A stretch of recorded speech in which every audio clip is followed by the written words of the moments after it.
केंद्रीय मंत्री चिराग पासवान ने कैसे 1800% की बढ़त के साथ मैन ऑफ द मैच का खिताब चिराग पासवान ने जीता। क्या 2030 में तेजस्वी यादव की सीधी टक्कर चिराग पासवान से होने वाली है? क्योंकि 2025 में पहले ही चिराग ने कह दिया था कि वो नीतीश कुमार के नेतृत्व में चुनाव लड़ेंगे, लेकिन 2030 उनका समय है और 2025 में उन्होंने वो कर दिखाया है जो 2030 की उनकी तैयारी अब आज से और अभी से शुरू हो गई है। नमस्कार, मैं हूं संजीव और आप देख रहे हैं आप तक न्यूज। अगर आप हमारे चैनल पर नए हैं तो चैनल को जरूर सब्सक्राइब कर लें। लोजपा रामविलास की यह सफलता न केवल वर्तमान चुनाव में एनडीए की जीत की कुंजी बनी हुई है, बल्कि 2030 के विधानसभा चुनावों के लिए बिहार की राजनीति में एक नई प्रतिद्वंदिता का संकेत भी दे रही है। बिहार विधानसभा चुनाव 2025 के नतीजों ने एक बार फिर से साबित कर दिया है कि राजनीति में गठबंधन की ताकत और व्यक्तिगत करिश्मे का संयोजन ही जीत का असली राजा होता है।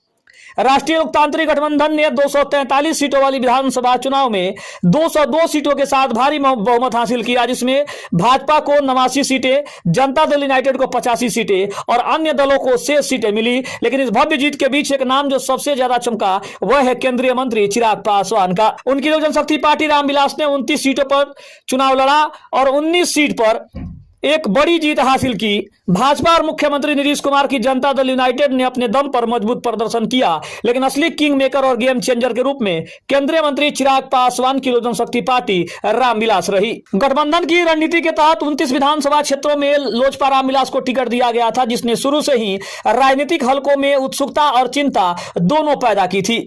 विपक्षी नहीं, एनडीए के भीतर भी सवाल उठ रहे थे कि चिराग पासवान को इतने बड़े पैमाने पर मौका देना क्या जोखिम भरा कदम साबित होगा, लेकिन मतगणना के बाद आए नतीजों ने इस सवाल का जवाब दे दिया है। लोजपा रामविलास ने 19 सीटों पर जीत दर्ज कर ली है। इस लिहाज से पार्टी का स्ट्राइक रेट 68% से अधिक रहा है और 2020 की तुलना में सीटों में 1800% की बढ़ोतरी दर्ज की गई है। यह प्रदर्शन न केवल चिराग पासवान की रणनीति को सही साबित करता है, बल्कि उनके एनडीए में एक मजबूत शक्ति के केंद्र के रूप में भी स्थापित करने का काम करेगा।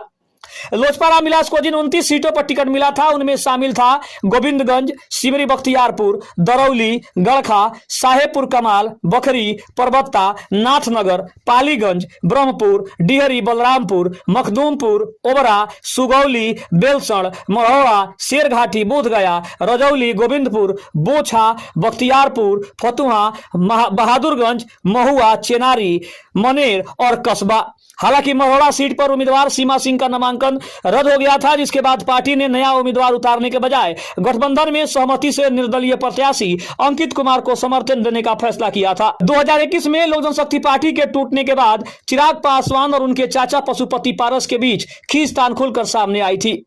पार्टी दो हिस्सों में बंट गई। चिराग के नेतृत्व वाली पार्टी का नाम रखा गया लोक जनशक्ति पार्टी रामविलास, जबकि पारस गुट बनी राष्ट्रीय लोक जनशक्ति पार्टी। चिराग पासवान ने अपने पिता रामविलास पासवान की राजनीतिक विरासत को जिस तरह से संभाला है, उसने धीरे धीरे उन्हें बिहार की राजनीति में एक महत्वपूर्ण चेहरा बना दिया है। अगर लोजपा रामविलास के इतिहास और गिरावट के बाद वापसी की बात करें तो मूल लोक जनशक्ति पार्टी की स्थापना वर्ष 2000 में रामविलास पासवान ने की थी। 2005 के फरवरी चुनाव में पार्टी ने 178 सीटों पर लड़कर 29 सीटों की शानदार जीत दर्ज की थी, लेकिन यही सफलता दोबारा दोहराई नहीं जा सकी और अक्टूबर 2005 में वह केवल 10 सीटों पर सिमट गई थी। 2010 में प्रदर्शन और नीचे गया और 3 सीटें मिली। 2015 में केवल 2 सीटें। 2020 में एलजेपी ने एनडीए से अलग 137 सीटों पर चुनाव लड़ा, लेकिन केवल 1 सीट जीत हासिल हुई। हालांकि उसने जदयू को गंभीर नुकसान जरूर पहुंचाया था। इस बार एनडीए ने उन पर जो भरोसा जताया वह न केवल सही साबित हुआ, बल्कि चिराग की राजनीतिक ताकत को और भी बढ़ा गया।